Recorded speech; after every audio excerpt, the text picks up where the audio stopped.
Hi. So welcome back to Saturday special swing trading. నేను swing trading గురించి ఇంతకుముందు వీడియోలో చెప్పాను కదా, ఈరోజు కంక్లూడ్ చేస్తాను ఫర్ ది టైం బీయింగ్. ముఖ్యంగా ఏంటంటే స్వింగ్ అంటే మీకు అందరికీ తెలిసిందే. ఏమిటి స్వింగు?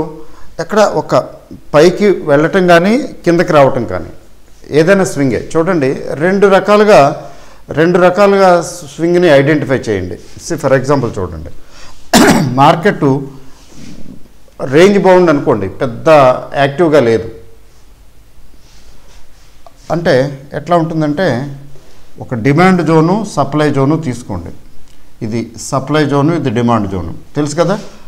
Support resistance. ఇప్పుడు సపోర్ట్ చాలా చాలా సింపుల్ అండి, దీన్ని ఎక్కువ కాంప్లికేట్ చేయకండి, చాలా సింపుల్. చూడండి, సమ్వేర్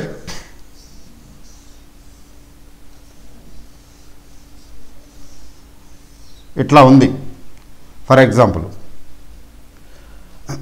అంటే ఇది ఒక రేంజ్ నుంచి దిగటం లేదు, ఒక రేంజ్ నుంచి పెరగటం లేదు. సుమారుగా ఎగ్జాక్ట్గా మ్యాథమెటికల్గా మీకు కనిపించదు, అక్కర్లేదు కూడా. చూడండి, ఇది అప్పర్ రీజియను, ఇది లోవర్ రీజియను. అంటే ఇక్కడ డిమాండ్ వస్తున్నది, ఇక్కడికి వచ్చేటప్పటికి సపోర్ట్ వస్తున్నది, ఇక్కడికి వచ్చేటప్పటికి అపోజిషన్ వస్తుంది. అపోజింగ్ ప్రెషర్ అంటాం దీన్ని. అపోజింగ్ ప్రెషర్ అంటే ఇక్కడికి వచ్చేటప్పటికి సెల్లింగ్ చేసుకుంటూ వస్తే ఇక్కడికి వచ్చేటప్పటికి అపోజిషన్ వచ్చింది, పెరిగింది.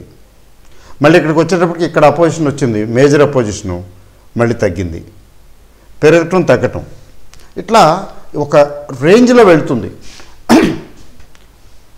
ఇలా రేంజ్లో వెళ్ళినప్పుడు వీటిలో స్వింగ్ ఎలా ఐడెంటిఫై చేయటం అంటే, దిస్ ఈజ్ అ స్వింగ్, ఇక్కడి నుంచి ఇక్కడ తగ్గింది, ఇది స్వింగు, ఇది స్వింగే, ఇది స్వింగే, ఇక్కడి నుంచి తగ్గింది, ఇది స్వింగే, ఇది స్వింగే, ఇది స్వింగు. చూసారా, ఇవన్నీ పెరగటాలు తగ్గటాలు, ఇవి స్వింగులు అంటాం. స్వింగ్ అంటే ఒక పర్టికులర్ పాయింట్ నుంచి పెరగటం లేదా ఒక పర్టికులర్ పాయింట్ నుంచి తగ్గటం. అంటే ఒక పీక్కి వెళ్ళి నియర్ అప్పుడు ఆ పర్టికులర్ సర్కమ్స్టాన్సెస్లో అక్కడి నుంచి తగ్గటం, లేదా ఒక పర్టికులర్ పాయింట్ నుంచి పికప్ అవటం, పెరగటం, దీన్ని స్వింగ్ అంటాం.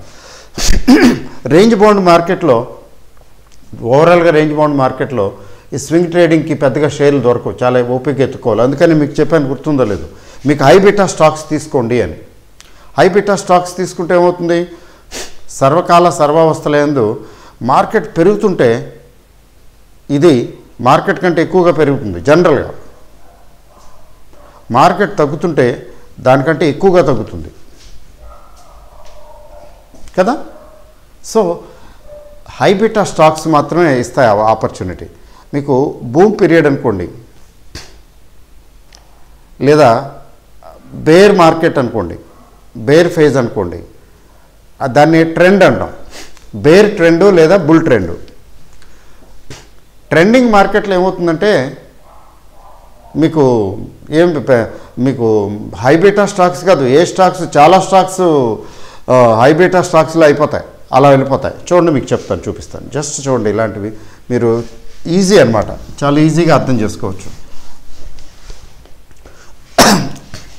బుల్ మార్కెట్ అనుకోండి,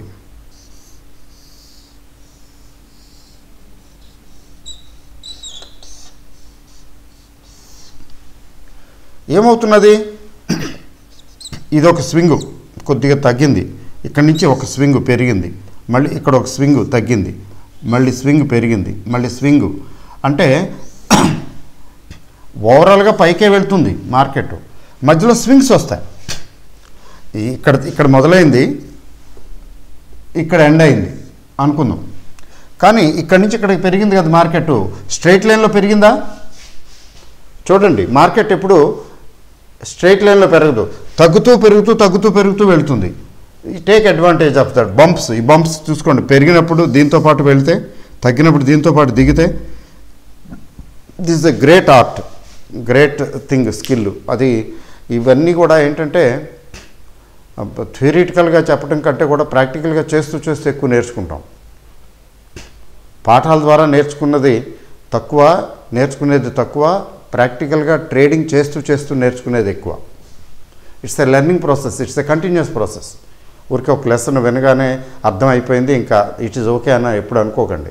మీరు ప్రాక్టీస్ చేస్తూ ఉంటే అందులోని లొసుగులు, అందులో ఉన్నటువంటి కిటుకులు ఒక్కొక్కటి మీరు తెలుసుకుంటూ నేర్చుకుంటూ అర్థం చేసుకుంటూ ఇంప్రూవ్ చేసుకుంటారు. So this is a trend market. Trend మార్కెట్లో ఈ స్వింగులు అయితే డౌన్వర్డ్ ఇది తక్కువ ఉంటుంది, అప్వర్డ్ ఇది ఎక్కువ ఉంటుంది. అలా కాకుండా చూడండి బేరిష్ మార్కెట్లో కూడా ఉంటుంది.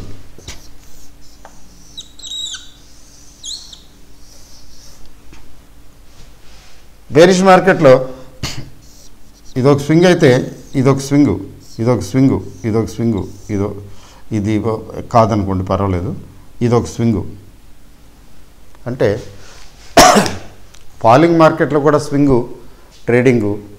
ఎస్, ఫాలింగ్ ఇది trending market. This is falling market. అది ఇంతకుముందు చూపించింది రైజింగ్ మార్కెట్. ఇప్పుడు మనం రైజింగ్ మార్కెట్లో ఉన్నాం. రైజింగ్ మార్కెట్ చాలా ఎక్కువ అడ్వాంటేజ్ ఇస్తుంది. ఎందుకంటే రైజింగ్ మార్కెట్ చాలా స్ట్రెంగ్త్ ఉంటుంది. ఎందుకంటే ఆరగా పెరుగుతూ ఉంటుంది. ఫాలింగ్ మార్కెట్ ఎక్కువ పెద్దగా అవకాశాలు ఇవ్వదు. ఎందుకు ఇవ్వదంటే పడిపోతే ఒకసారి పడిపోయిన తర్వాత మళ్ళీ ఎక్కడ రికవర్ అవుతుంది, మళ్ళీ ఎక్కడికి వెళ్తుంది, కొంచెం ఇబ్బందే. సో ఇక్కడ ఏంటంటే ట్రెండింగ్ మార్కెట్లో సపోర్ట్లు రెసిస్టెన్స్లు చాలా కష్టం. రేంజ్ బౌండ్ మార్కెట్లో డిమాండ్ జోను సప్లై జోను ఎంచుకుని దాన్ని బేస్ చేసుకుని వెళ్ళొచ్చు. It is easy, job is relatively easy. But trending మార్కెట్లో డిమాండ్ సప్లై జోన్ కంటే కూడా ట్రెండ్ని అర్థం చేసుకుని ట్రెండ్ ప్రకారం వెళ్ళాలి. టెక్నికల్గా కొంచెం గ్రాఫికల్గా కూడా చూసుకోవాలి. మీకు బెటర్ అండర్స్టాండింగ్ కోసం కొన్ని స్టాక్స్ చూపిస్తాను చూడండి. ఇందులో చూడండి, నేను first I have taken Tata steel. Tata steel ఎంతగా పెరుగుతున్నది మీకు తెలుసు కదా. You are able to see Tata steel. ఒకసారి చూడండి టాటా స్టీల్ ఎంత స్వింగ్ వచ్చిందో చూడండి. ఎక్కడి నుంచి వచ్చింది?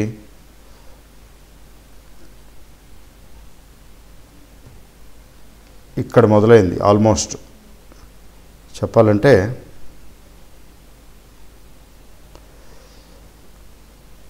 ఇది ఒక లెవెల్, ఇది ఒక లెవెల్ కదండి.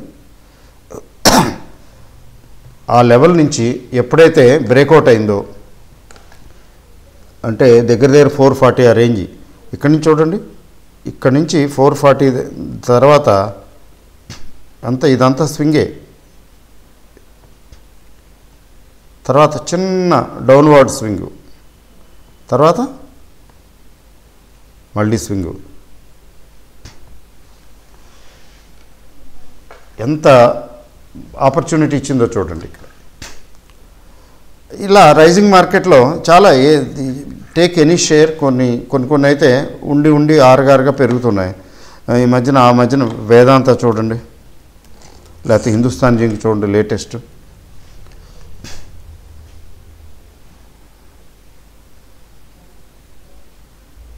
చూడండి ఇక్కడి నుంచి ఇక్కడికి బిగ్ స్వింగ్ స్టార్ట్ అయింది ఇక్కడ కదా.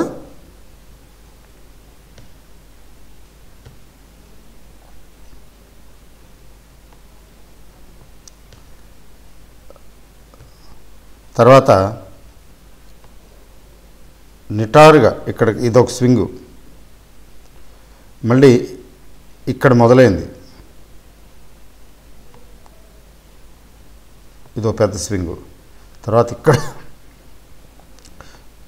ఇవన్నీ అప్వర్డ్ స్వింగ్లే. సో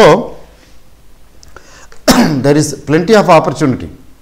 అలా కాకుండా ఒకసారి రేంజ్ బౌండ్ టైపు ఉంటుంది మార్కెట్, కొన్నాళ్ళు నడుస్తుంది. నడిచినప్పుడు దాన్ని బట్టి కొంచెం చేయొచ్చు. ఇప్పుడు మీకు SBI అని చూడండి, స్టేట్ బ్యాంక్ ఆఫ్ ఇండియా చాలా కాలం రేంజ్లో వెళ్ళినట్టు ఒకసారి అందుకుంది స్వింగు. ఇది చూడండి, సపోర్టు రెసిస్టెన్స్ లెవెల్స్. అంటే మీకు చెప్పాలంటే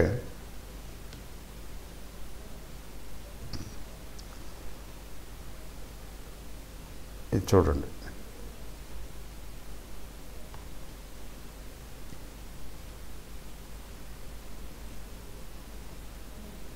ఇక్కడ తీసుకుందాం just for example. Downward swing ఉంది కదండి, ఇందులో స్వింగ్ వచ్చింది, ఎక్కడ ఒక పీక్ వెళ్ళింది, పీక్ వెళ్ళిన తర్వాత ఇక్కడ రెసిస్టెన్స్ వచ్చింది, పెద్ద red candle, there is a swing. తర్వాత మళ్ళీ స్వింగ్ అప్వర్డ్, మళ్ళీ డౌన్వర్డ్. ఇదంతా ఈ బాక్స్ ఈ రేంజ్లోనే జరిగింది కదా, you are getting me. So ఇక్కడి నుంచి బ్రేక్అవుట్ అయింది చూడండి, బ్రేక్అవుట్ అయిన తర్వాత పరిస్థితి ఏంటి, ఓన్లీ ఈ ట్రెండింగ్ అయిపోయింది ఇక్కడ ఇంక ఇది. So it has given a lot of opportunity for swing. ఇప్పటికీ it continues to be in a swing, ఇప్పటికీ స్వింగ్లోనే ఉంది ఇది. సో నెక్స్ట్ బ్రేక్అవుట్ అది ఎప్పుడు అంటే ఇక్కడ ఇది బిలో దిస్ ఎక్కడ 280 రేంజ్ నుంచి తగ్గితే 280 నుంచి 280 వరకు ఓకే స్ట్రాంగే. 280 కంటే దిగువకు వస్తే అక్కడ మళ్ళీ సెల్లింగ్ ప్రెషర్ రావచ్చు అప్ టు దిస్ లెవెల్. చూడండి 250, at least 250 levels, 280-250 levels selling opportunity ఇస్తాయి. డౌన్వర్డ్ ట్రెండ్ అయితే డౌన్వర్డ్ ట్రెండ్ స్టార్ట్ అవ్వలేదుగా, ఇంకా స్వింగ్లోనే ఉంది ఇది. ఇట్లా ఏంటంటే రేంజ్ బౌండా లేకపోతే ట్రెండింగా చూసుకోవాలి. నార్మల్గా ఏం జరుగుతుందంటే రేంజ్ బౌండ్ అయ్యి కొంతకాలం పాటు రేంజ్లో ఉండి ఆ డిమాండ్ సప్లై జోన్స్ మధ్యనే నడుస్తూ అక్కడి నుంచి బ్రేక్అవుట్ అవుతుంది. ఆ breakout it may be upward or it may be downward. Swing ట్రేడర్కి ఉన్నటువంటి గొప్ప అడ్వాంటేజ్ అంటే swing trading is a double edged knife. Double edged knife ఎలా అంటే మీకు అక్కడి నుంచి బ్రేక్అవుట్ అయ్యి పైకి వెళ్ళినా స్వింగే, అక్కడి నుంచి బ్రేక్అవుట్ అయ్యి కిందకు వచ్చినా స్వింగే. కిందకి రావటం పైకి రావటం రెండే స్వింగ్లే. చూసారా, కిందకు వస్తుంటే మనం సెల్ చేస్తాం, షార్ట్ సెల్లింగ్ చేసుకుంటాం, పైకి వెళ్తే లాంగ్ పొజిషన్ మెయింటైన్ చేస్తాము. ఇది నార్మల్గా ఏంటంటే చెప్పాలంటే షార్ట్ సెల్లింగ్ అనేది ప్రాక్టికల్గా వీలు పడదు. మన దగ్గర స్టాక్ ఉంటుంది, అమ్మేస్తాము అంతే, లేదా స్టాక్ కొంటాము అంతే. బట్ ఏంటంటే డెరివేటివ్స్ చేసే వాళ్ళకైతే ఇంకా ఆ అడ్వాంటేజ్ ఎక్కువగా ఉంటుంది. ఎక్కువగా ఎందుకు ఉంటుంది, you can short cell, you can maintain long positions అట్లా అనమాట. సో స్వింగ్ ట్రేడింగ్ అంటే బ్రీఫ్గా ఇదన్నమాట. ఈ వీడియోలన్నీ చూడండి 1-2 సార్లు. అయితే వీడియోలు చూసి నేర్చుకునే దానికంటే వీడియోల్లో బేసిక్సే నేర్చుకుంటున్నారని అర్థం చేసుకోండి. యాక్చువల్గా ట్రేడింగ్ చేస్తూ నేర్చుకోవాలి. అంటే స్వింగ్ ట్రేడింగ్ చేయడానికి షేర్ సెలక్షన్ జాగ్రత్తగా ఉండాలి. రెండోది అది మొమెంటం, దానిలో కొంత యాక్టివిటీ మొమెంటం ఉండాలి. మూడోది ఏంటంటే హైబీటా స్టాక్స్ చెప్పక్కర్లేదు. అయితే ఒక రేంజ్ ఫర్ ఎగ్జాంపుల్ రేంజ్లో ఉందనుకోండి, పేషెన్స్గా ఓపిక్గా ఆ రేంజ్కి వస్తేనే అందులో ట్రేడ్ చేయటం, లేకపోతే లేదు. ఆ ఏరియాకి వస్తేనే, ఆ ఏరియాకి వచ్చినప్పుడే అయితే చేయటం, లేకపోతే అది చేసుకుంటూ పోవటం కాదు. తగ్గుతూ ఉంటుంది, పెరుగుతుంటుంది, దాంతోపాటు కాదు. ఇది ఈ లెవెల్కి ఏదైనా పర్టికులర్ లెవెల్కి వస్తే ఇక్కడ నేను ఐ విల్ టేక్ యాక్షన్, లేకపోతే లేదు వదిలేయటమే, లేకపోతే try some other stock. 4-5 stocks తీసి పెట్టుకొని ఉంచాలి, స్టడీ చేసుకుని వాటిలో ఎక్కడైతే వస్తున్నదో యాక్టివిటీ, ఎక్కడైతే స్వింగ్ కనబడుతున్నదో అక్కడ ఎంటర్ అవటమే. ఏదో ఒక్క షేర్లోనే పట్టు కూర్చుంటే అది ఓకే, ఒక షేర్లో చేయటం కూడా ఓకే, కొంచెం ఎక్స్పీరియన్స్ వస్తుంది, దాని మూమెంట్ గురించి ఒక అవగాహన వస్తుంది. But at the same time swing ట్రేడింగ్కి 4-5 స్టాక్స్ సెలెక్ట్ చేసి పెట్టుకుని ఎక్కడ ఎందులో స్వింగ్ కనబడుతున్నదో అక్కడ ఆ టైంలో మాత్రమే చేసినట్లయితే అన్అటాచ్డ్గా మనకి ఎక్కువ బెనిఫిట్ వస్తుంది, మేజర్ బెనిఫిట్స్ వస్తాయి. ఓకే అండి. So thank you very very much for watching these videos.